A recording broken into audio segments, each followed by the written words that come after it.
the Cougar Tail Gate, where BYU fandom lives. Here's your host, Lauren McClain.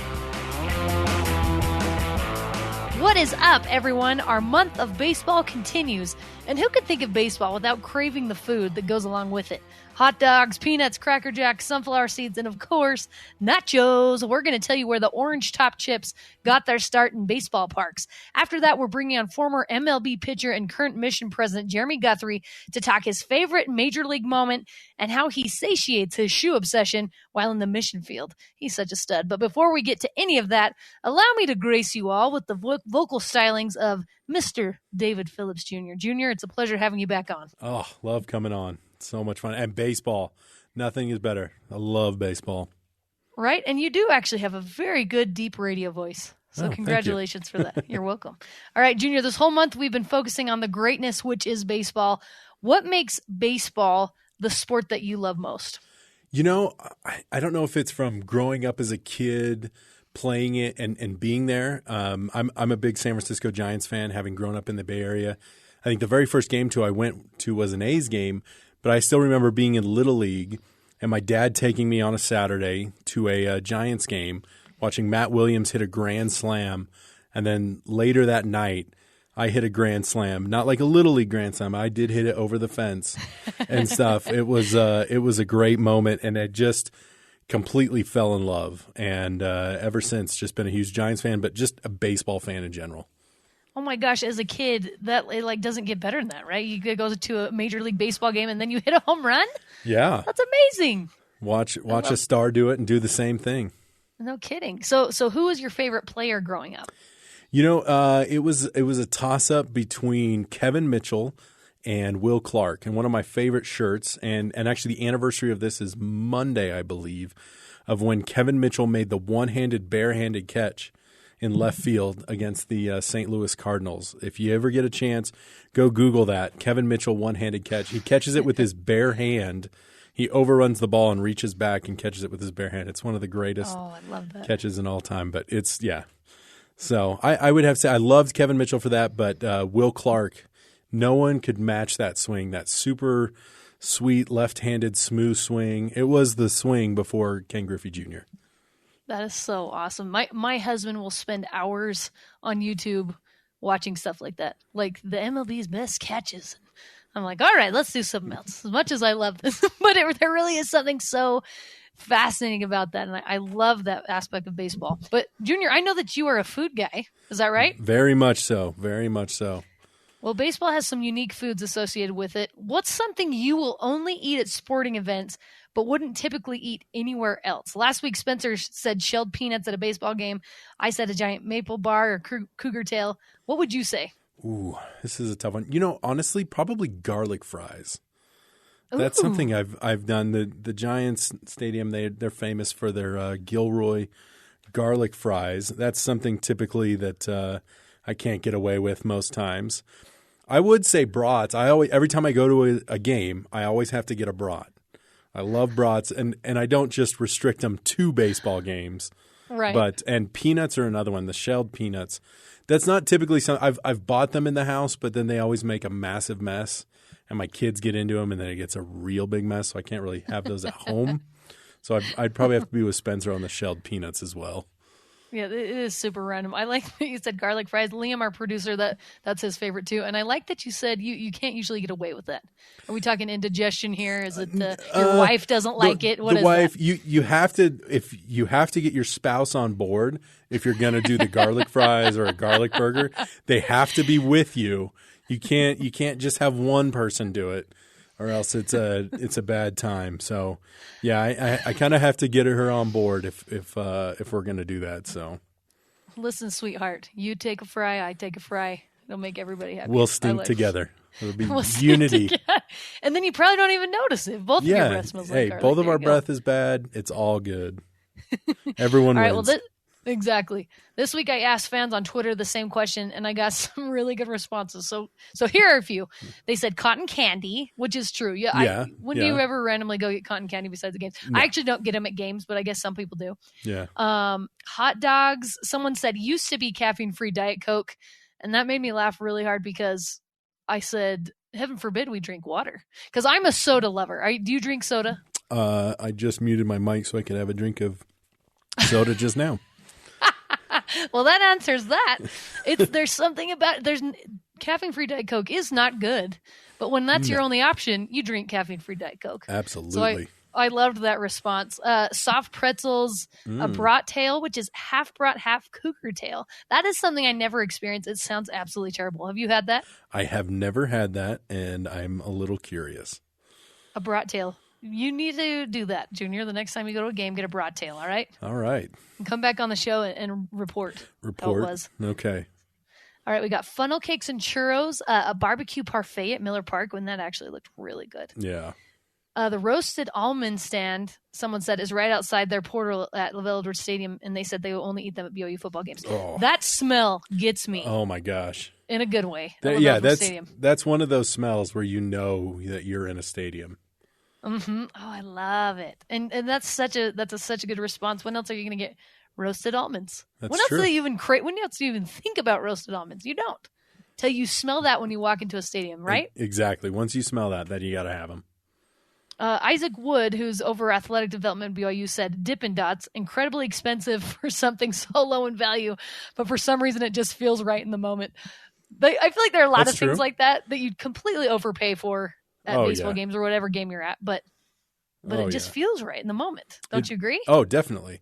Where, it's one of those times where you're like, I wouldn't normally get like cotton candy. You'd never in your right mind be like, you know what we should have for dessert after Sunday dinner is cotton candy. You never say that, but when you're at a baseball game, it just makes sense. And giving it to your kids, it just makes sense at a baseball game. Let's whip some up. No, it's 100% true. Have you heard of tachos? Yes. Apparently you get it at Texas Rangers. Yeah, Texas Rangers games. Yes. Tater tot nachos. Yeah.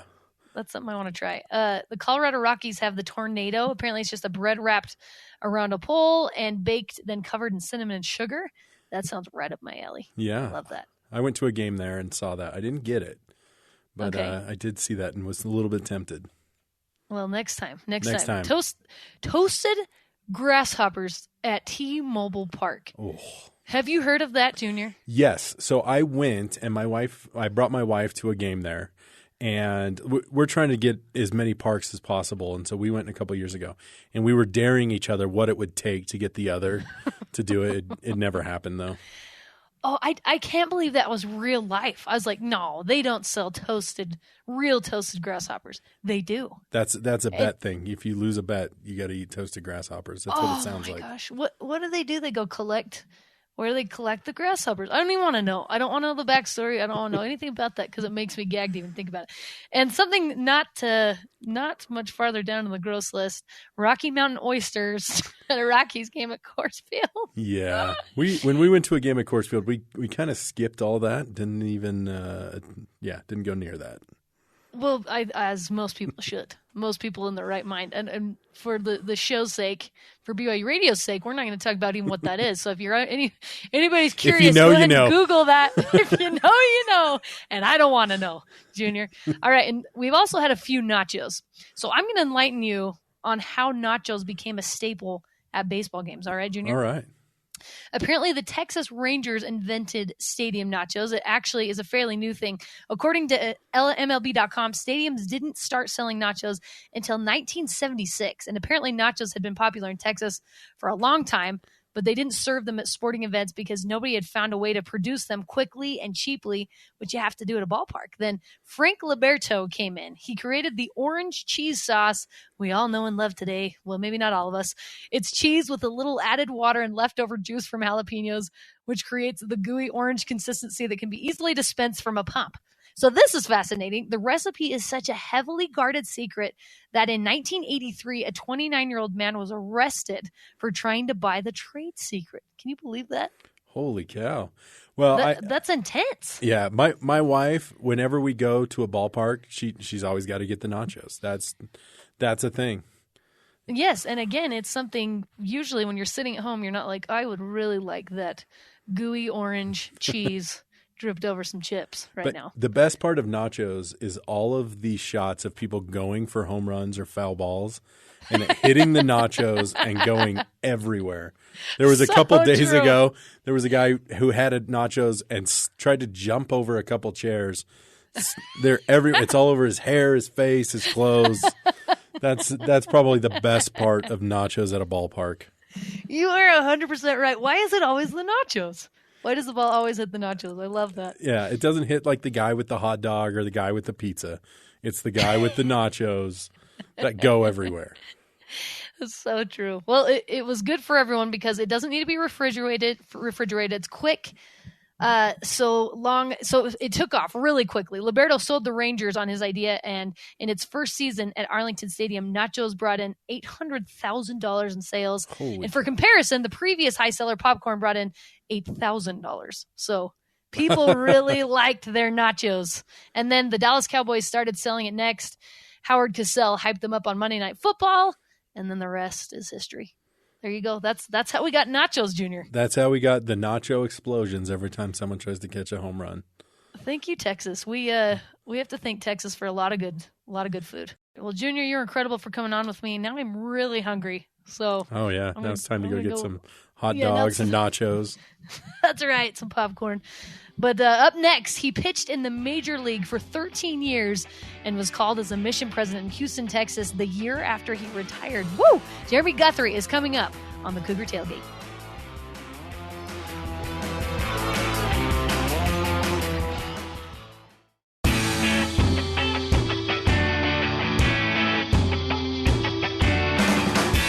Welcome back to the Cougar Tail Gate. I'm Lauren McLean. Former Major League pitcher Jeremy Guthrie gave up a $1 million signing bonus to instead serve a mission for the Church of Jesus Christ of Latter-day Saints in Spain. And that obviously didn't hold him back since he played 13 seasons in the league for 5 different teams. He received a life-changing call just 1 year after retiring. He's now serving as mission president in the Texas Houston South Mission. Jeremy, we appreciate you coming on with us despite your extremely busy schedule. Well, it's my pleasure. Thanks for having me. So, Jeremy, you and I have actually met before. It was in Beaverton, Oregon on the Nike campus. I was there with Lavelle Edwards and a group of other people. And I think you were there designing a shoe or buying some shoes or something. I know you have a shoe obsession. How does your love of shoes manifest itself as a mission president? Well, I'm sure I was doing both, by the way. I'm sure I was designing and buying shoes all at the same time when we met back in, when was that, 2000 and maybe 13 or so? I believe, yes. Uh-huh. Yeah. Yep.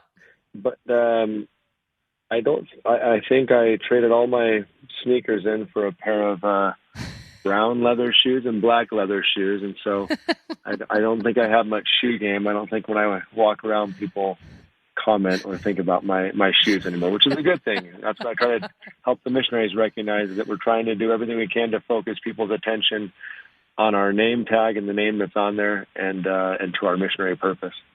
Right. Definitely not exciting as a new pair of Nikes, but it works. It works for the next couple of years. And I hope the missionaries aren't causing too much trouble for you. You don't have to answer that, but I'm sure that's a really stressful job. So Jeremy, you were extremely good at basketball and football as well as baseball growing up. Why did you choose to pursue baseball at the next level? I really wanted to play football at BYU, but I just wasn't given an opportunity there. There was no scholarship or recruiting going on with me, and I wanted to be a quarterback. So I was going to walk on at BYU. That was my plan. But once I received a scholarship offer from Coach Pullins in the summer before I attended BYU, which was summer of 1997, BYU made the choice for me, and they gave me the opportunity to play baseball. That made it very simple for me to make that my choice. Wow, it's amazing how things come together. So when and how did your love for baseball begin? I always enjoyed it as a young boy. I played t-ball from as early as I can remember and just really enjoyed playing baseball. I enjoyed throwing the baseball, which is why I was a quarterback and a pitcher growing up. And we didn't have a team that we rooted for. I grew up in Ashland, Oregon, which is a small town on the California border, and we were about 7 hours from Seattle and 6 hours from Oakland and San Francisco. So I didn't really root for either of those teams. I really liked the New York Mets. And I think just playing with my friends kind of helped grow my love and appreciation for the game. Did you have a favorite player growing up? I did. I loved Darryl Strawberry. He was one of the first players I ever remembered. I watched the World Series in 1986. I was 7 years old, and at that point, the Mets became my favorite team, and Darryl Strawberry became my favorite player. That's awesome. So as we mentioned before, you had 13 seasons in the MLB. Before that, you played at BYU and at Stanford. You had some incredible moments as a player. Which memory sticks out to you the most? I think my highlights are, I remember going to the College World Series. I think we went 2 years in a row at Stanford after my mission. And those were exciting times. There's a lot of games you got to win to get there. And then once you're there, Rosenblatt Stadium, or the old Rosenblatt where I played, was, I think, probably one of the greatest venues to play baseball that you could ever be blessed to play in. And we were there the same year that Nebraska made their very first appearance in the World Series. So they were the home team, right, the host state. And to see the stadium filled with red and hear them chant, "Go Big Red," was exciting. The whole World Series experience is one that, if you're a fan, I definitely recommend it. If you're a player, there's no greater opportunity. And then I think beyond that, some highlights are my debut, which was against the White Sox in August of 2004, and playing in the World Baseball Classic with Derek Jeter and Chipper Jones, a couple of Hall of Fame players, and some other potential Hall of Famers that were on that team, was a big highlight. And then followed by pitching in and winning the World Series with the Royals. Oh, gosh. Yep, those are a lot of very good highlights for anybody's career. That's incredible. Is there a player that sticks out to you that was the hardest to pitch to that you can remember? I did not do particularly well against players like David Ortiz. I always feel like Robinson Cano was extremely difficult to pitch to. I actually had good success against him until the very, very end. I think his last 10 at-bats, I think he hit 3 or 4 home runs off me. Prior to that, I was doing pretty good against him, but left-handers were tough for me, and left-handers that could go the other way were really tough. So how did you balance baseball and your faith in that time you had in the major leagues? I heard a comment one time that it's often balance is a tough word to focus on, because there's always going to be more time dedicated to something than other, right? So you could say, how do you balance your church calling and your work? And in reality, your work is going to require anywhere between 30 and 70 hours a week. Right. And your spiritual life and your calling is never going to get that much time. And so they use the term harmony.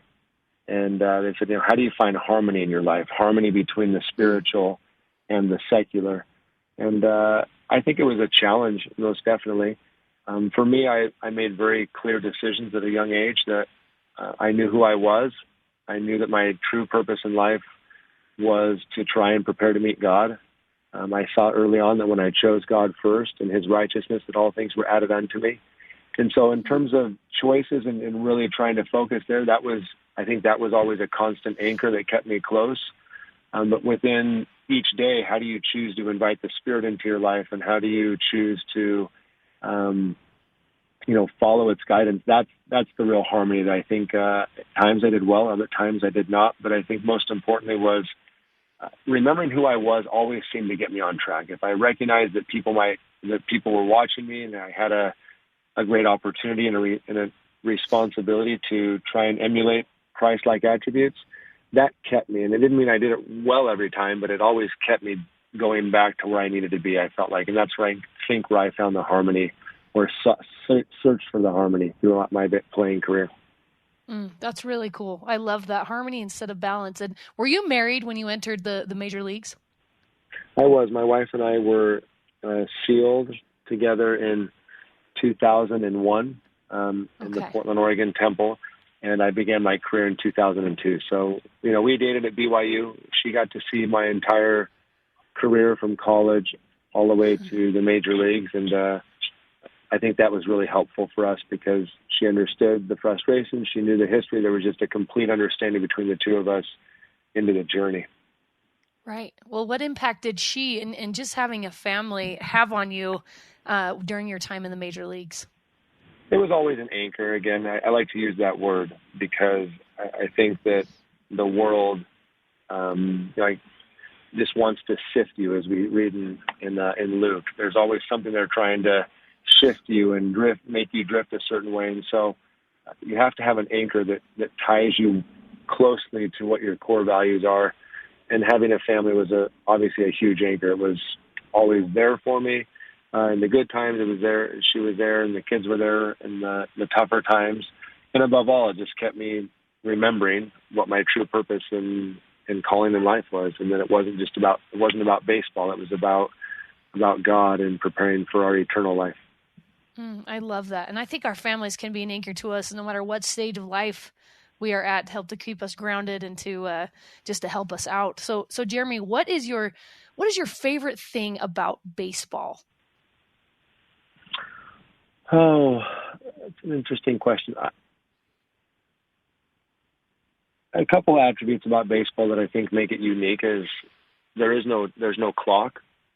And so, you're really forced to execute all the way through the end. I think the principle of enduring to the end, as we learn about the doctrine of Christ, you have to endure to the end in baseball, because if you don't,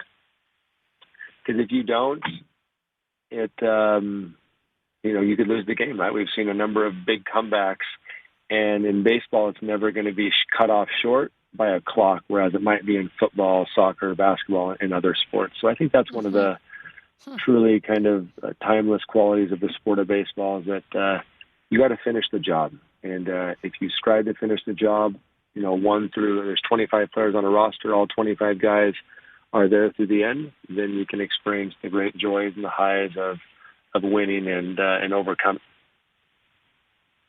That's an awesome analogy. I love that. How have the things you learned from baseball helped you in your current calling right now as a mission president? That's a good question. I feel like most of the things that helped me in baseball were learned as I was a missionary.